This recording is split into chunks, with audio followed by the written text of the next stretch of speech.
episode today is about a scary ghost story in Gupo, Busan, that caused terrible accidents that took many lives. This heartbreaking story remains in the hearts of many Koreans. This caused great sadness that lasted for ages.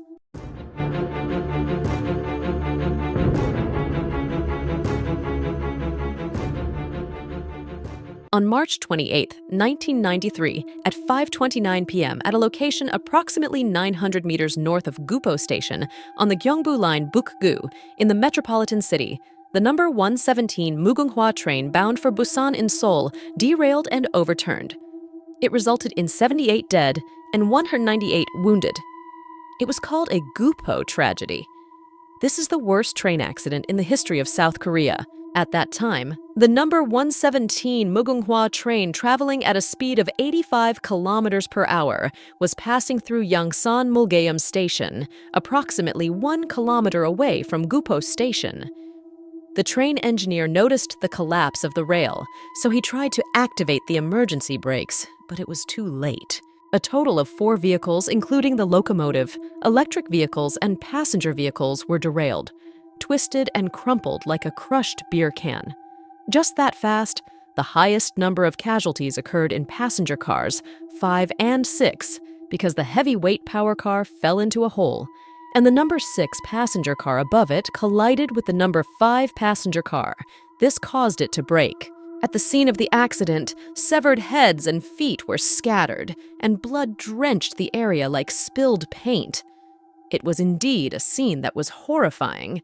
The scene of the accident on that rainy night was so serious that it even raised concerns about the mental health of the rescuers. Eventually, ghost train legends began to circulate at the site of the accident. But these are similar to stories made up for entertainment purposes. The most common experience reported by residents in this area is that on rainy nights, after 10 p.m., their houses begin to shake as if a train is passing, and they hear the sound of a train going by, even though there is no actual train. One more time. They open the window after clearly hearing the sound of the train, but they can't see any train outside. They began to doubt if what they were hearing was wrong, but as soon as they close the window, the sound of the train returns, and their house shakes again. They also hear the screams of a woman pleading to save a child, then followed by the flashing of streetlights, along with the sound of tires. Cries are also heard, and the ghosts look alike. The accident became a legend, and people believe that ghosts come from people who have died. Sometimes they see a woman walking on the tracks near the accident site. She is carrying a child, especially in the rainy season. She is often seen walking in the rain without an umbrella, which surprises people who happen to catch a glimpse of her until they ran away, because according to those who saw her up close, the woman and the child she was carrying were faceless. After the train accident, the railroad crossing disappeared, leaving only a faint trace of its form. And there in the rainy night, some say they witnessed a woman who did not cross the railroad tracks or go anywhere, remaining completely not moving. If you look closely, her face is said to be slightly crooked, and even though there is no ankle, she is standing straight. From that point, more people started sharing their real ghost stories. This incident happened to a friend of a primary school teacher. It happened in 1995, 2 years after the accident. Both lived in a hotel near Gupo Station for them to prepare for a national exam. They are close to each other because they are classmates in university and friends in high school. The teacher's friend likes to drink and has a high tolerance for alcohol, so he often comes home late. But one day, his friend didn't come home. He thought that maybe he just drank too much and fell asleep outside. The next morning, his friend came and told him that he was drunk and fell asleep on the street. While he was sleeping, he felt someone hugging him. He said it was warm. He said he couldn't tell what it was. He just ignored his friend's story, and he thought that he was just embarrassed because he drank too much and fell asleep on the street. But less than a month later, it happened again. His friend didn't come home, so he slept like he used to do. Around 5 o'clock in the morning, his friend was knocking loudly on the door, and he was shouting to be let in immediately. He was surprised because he was sleeping very soundly. He got up and quickly opened the door. He saw his friend panting and begins to explain the strange happenings. He said that the one who hugged him before when he fell asleep on the road, he was sure it was a ghost. He told him that because he was too drunk, he fell asleep on the road again. He started hearing strange sounds whispering in his ear, so he listened carefully and realized that it was someone's voice. So he suddenly got scared. At first, he didn't pay attention to it because he thought it was only from people passing by. But when he listened carefully, he heard a woman's voice speaking, repeating the words, "You are not my child, not my child." Because of that, he screamed and ran until he reached the hotel where they were staying. He strongly believed that the one who hugged him while he was sleeping on the road was the female ghost, and he was mistaken for her child. After that incident, both of them moved to Seomyeon. It is said that usually ghosts are people who had a sudden death, or they died before finishing what they wanted to do. However, what is unique about the legends in the city of Gupo is their main feature, the appearance of women and children, especially women with children. The accident happened at 5:29 p.m., and the train was scheduled to arrive at the next station at 5:41 p.m. In just 12 minutes, these people went through a shocking transformation from life to death, become ghosts who continue to search while worrying about their children even in death. This is a horrifying but heartbreaking legend. There is another scary story besides this. An experience of a student studying in Busan is even more terrifying. There is a student who desperately needs a part-time job, doing various odd jobs such as cleaning and waking up drunk passengers at Gupo station. One day with heavy rain, the student noticed a white object floating about 100 meters away from the train tracks, but she ignored it. She instructed her partner, who also worked there, to do everything that needed to be done, and he has gone home. The next day, she found out that her partner had stopped working. She thought that maybe he stopped because he couldn't handle the hardships of their work. And while she was picking up trash on the train tracks, she saw the white cloth floating again. She thought it was one of her colleagues who had finished work and was cleaning his body. When she approached it, she saw that it was in the shape of a person. She came closer and saw that it was a woman with short hair. She suddenly got scared and she ran back to the train station.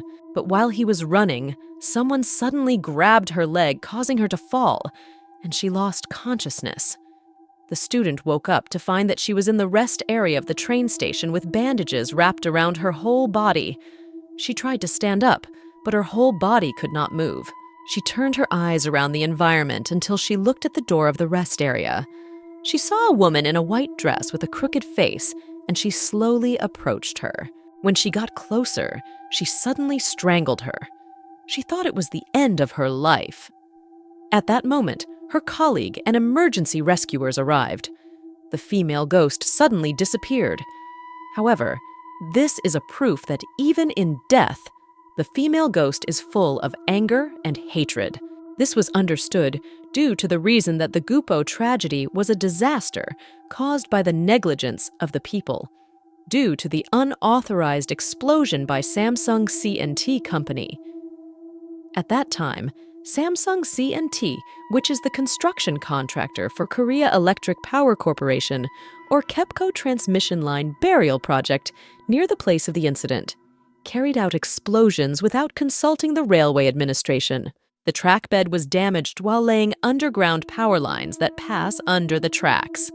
The actual blasting is under the contract of Hanjin Construction. It involves major corporations. Any blasting work under the tracks or even planting trees near the tracks is strictly prohibited. The construction company that carried out the KEPCO project invested $20 billion, since December 1989, to build a 345 kilovolts, 4-circuit underground power line, ignored the law, and went ahead with the project. However, after the accident, Samsung C&T received an order from the court that they must pay to the Railway Authority a penalty of 3 billion won, and they will face the highest level of administrative punishment. And this is 6 months suspension. Following the accident, Samsung C&T's CEO, Nam Jong-woo, and Kepso's Powerline Division head, Kim Bong-eop, and field manager, Heo Jong-cheol, were among the 16 people who arrested. The following year, 1994, 6 executives, including the CEO, who were charged with negligence manslaughter, were acquitted by the Supreme Court due to the lack of direct responsibility in the accident. Moreover, this location itself has its own story. Even before the Gupo train accident that occurred more than a decade ago, many shaman houses are located near the Gupo market in the past and present. There were many local shamans at that time. There was an old shaman with a bad reputation. She was said to have received divine power in the last age, so people doubted the authenticity of her practices. One day, this old shaman began to climb the nearby mountains every week. She brought food and wine from the Gupo market and performed a ritual. When the nearby merchants asked her about the purpose of her prayers, the old shaman explained that the spirits of more than 100 soldiers visited the shrine every night. She said that these spirits demanded constant offerings of food and drink to soothe their restless souls. So she was helped by them in her work as a shaman. After that, all her predictions came true, and the story spread, and she became a famous shaman and had many customers. According to her, the spirits of the soldiers approached her. They ordered her to ask to stop the construction of the road in their mountain home. They slandered that this was a desecration of their sacred place, and they warned that something bad is going to happen when the road construction continues. Unfortunately, the old shaman did nothing to stop a massive national project like building the Namehei Expressway. Over time, the old shaman passed away and things seemed to go on peacefully without any major incident. However, destiny had other plans. Unexpectedly, a train accident occurred that shocked and shook everyone. The old residents of the village, who still vividly remembered the prophecy of the dead old shaman, couldn't help but believe that the prophecy came true. According to the story of the old shaman, that the low side of the hill on both sides of the Namehei Expressway was originally the place where the Silla dynasty was built to be a defense against foreign invasion. The soldier spirits that appear to the old shaman are not modern soldiers. They are the souls of those who died while defending the fort against the Japanese invasion. They hold swords and guns and wear armor shields. They live in the fort they built. They protect the land, and they are worried if the construction of the road continues. Their fort will be destroyed, and their connection to the main fortress will be cut off. Their fort is now made into an ice rink. The location of the incident and the haunted fort, where the spirits appear, is just off a road. After the accident, people around the Deoxion station in Buk-gu, Busan remembered what the dead old shaman said. There are also stories made up by real estate agents about the legend of the city during the time it was being redeveloped. Even investigative programs like Chase 60 want to cover the story of the Gupo train accident that caused the showing of ghosts. However, due to the concern that the value of the property in the said area will decrease, and also because of the opposition of the residents, the program was not aired. And that ends our episode for today. Thanks for watching.